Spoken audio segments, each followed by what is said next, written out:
Hello, and welcome to the mirroring activity. I also like calling it being hypnotized, and this activity was adapted by Augusto Boel's theater exercises for theater of the oppressed. Now, this activity is really beneficial for students' focus, physical coordination, and being able to not think about themselves so much in this activity, but being able to really listen and focus on the other person and what they're doing. So in a classroom, we know that especially depending on the age, and this is suitable for any age, students can be really in their own mind and in their own, in their own ways, in their own energy. This activity is great for shifting that, taking it, the focus off them and putting it into something else, into somebody else. So really good for physical coordination as well. All right, so mirroring is basically what you see in a mirror. Instead of looking at a mirror, you're going to have two students work together. And I would put them in, one student decide if they're apple, the other student decide if they're orange. That just determines which student goes first and second. So really lay the ground rules out in this activity as well, because it's important that the students are listening to each other and not doing something that's not in aligned with the other student's physical ability. So go slower and be more mindful, not sporadic and all over the place. This is a more contained activity. Okay, so I would have a student come into the center, and then you demonstrate of what this is. So have a student come in, and I always like to play music. So depending on the tempo of the class and where the students are at, I would either play very, very slow kind of classical music, or something more in line with maybe a pop song that has a steady beat that they kind of know and can go by. So have the student face you in the demonstration, and you're going to start with your hands up like this.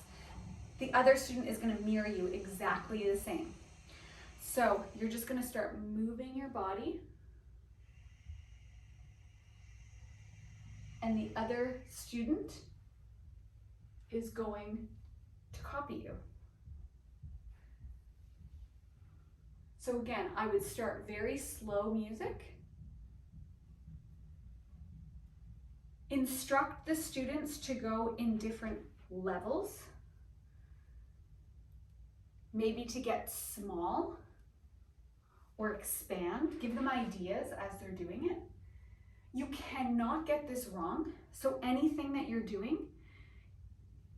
is the right move.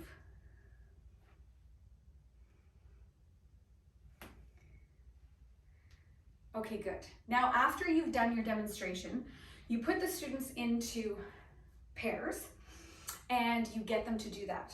So put on a very kind of slow song for them, especially to start out. A very classical song, maybe something piano, and you have them move. Okay, so one student, maybe the apple student goes first, and you have that student move for, I would say, about 60 to 90 seconds, because that can seem like a pretty long time.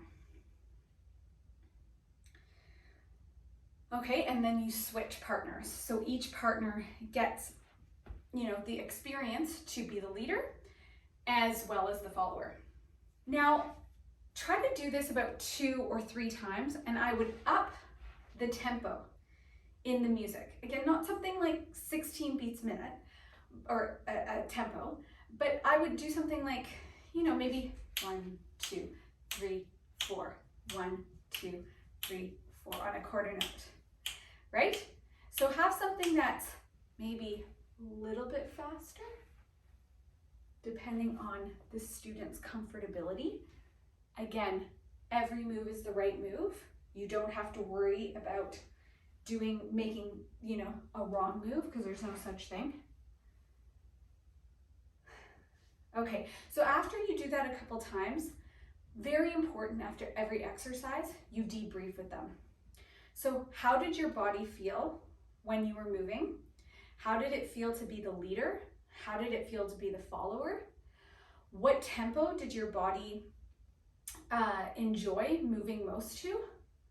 How can you relate this movement into your real life? When do you focus on other people? How important is it to focus on other people and not just yourself? So you can bring in a lot of different themes and elements into your debrief, which is really important. Okay, have an awesome time with this one.